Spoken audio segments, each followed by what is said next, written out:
Salam alaikum, Azul Fillaoun, bonsoir.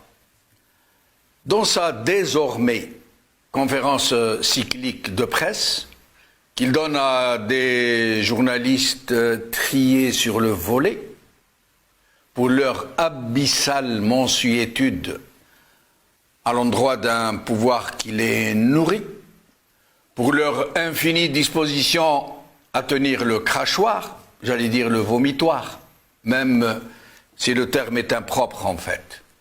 Le président Tebboune, puisqu'il faut lui donner ce titre, même s'il est usurpé, le président Tebboune a déclaré très sérieusement, très fortement, que la qualification de détenu d'opinion est en soi un mensonge du siècle, le mensonge du siècle.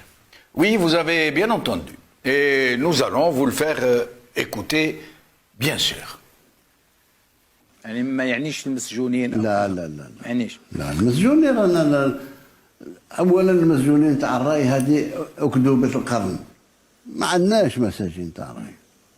انا الانسان اللي يسب ويشتم وهذا يتعاقب بالقانون العام مهما كانت صفته. الحسنه موجوده الا المنتخب من طرف الشعب، النائب ولا العضو ولا شنو وداخل قبة البرلمان فقط سيطرة. وحتى هذول ترفع عنهم الحصانة في بعض الأمور. صحيح. انت الوظيفة تاعك ما يعطيكش حصانة باش تشتم فلان ولا تشتم الأمير عبد القادر ولا تشتم هذا ولا تشتم مؤسسات الدولة ولا لا. مهما كانت صفتك. Et le journaliste, bien sûr, puisqu'il ne pouvait pas faire autrement, de toute façon, puisque c'est un journaliste organique, puisque c'est un journaliste d'une presse aux ordres, excusez-moi de dire les choses comme elles sont, n'a pas bougé une oreille, bien sûr. Il s'est contenté de faire oui, oui de la tête, et même à plusieurs reprises pendant l'entretien de confirmer ce que disait son président. Il applaudissait de toute sa présence et de toute sa mine au moindre mot de son excellentissime interlocuteur. Et donc, selon le président Tebboune, dire qu'il y a des détenus d'opinion dans ce pays est le mensonge du siècle. Le plus important est qu'une telle outrance, une telle insulte faite à la dignité des Algériens, à leur intelligence, à la souffrance de leurs compatriotes et aux familles de leurs compatriotes qui croupissent dans les geôles de l'oligarchie. Le plus terrible est que tout cela n'a pas suscité la plus petite réaction au sein de la pseudo-opposition, ni même dans la presse dite la plus libre du monde arabe, dixit M. Tebboune himself. Le moment est venu, je crois, d'en parler très sérieusement. Non pas sur le factuel, sur les déclarations en elles-mêmes de M. Tebboune, fussent-elles choquantes, mais sur leur banalisation. Sur cette soumission de la société civile qui ne connaît plus de limite à la connivence et à la soumission. Sur le régime et sur le déni de ce régime.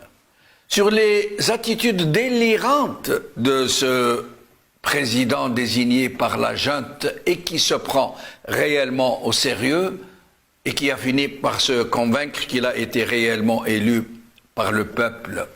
De la même manière que son Parlement et toutes ses institutions de pure façade. Le pire, je crois, est que l'opinion publique a été coupée de la réalité. Par une presse aux ordres, par une inlassable propagande, par un flicage très serré, par une anesthésie qui procède de la corruption de masse, par une répression très dure, par une récupération de la mémoire collective, et j'en passe. L'opinion publique algérienne ne réagit plus à quelque stimuli qui soit, ni à la dégradation du pouvoir d'achat, ni à la déliquescence civique de grande intensité, qui a clochardisé le pays tout entier, ses villes, ses villages, la façon de vivre de ses citoyens, ni même aux pires exactions, aux pires violations contre ses droits les plus fondamentaux. C'est réellement chacun pour soi, dans une jungle politique où les grands fauves font la loi, dans ce qu'ils affirment être un état de droit irréprochable, où les institutions sont l'émanation du peuple souverain, où nul n'est victime de l'injustice. Le plus grave est là, dans cette léthargie qui laisse craindre le pire.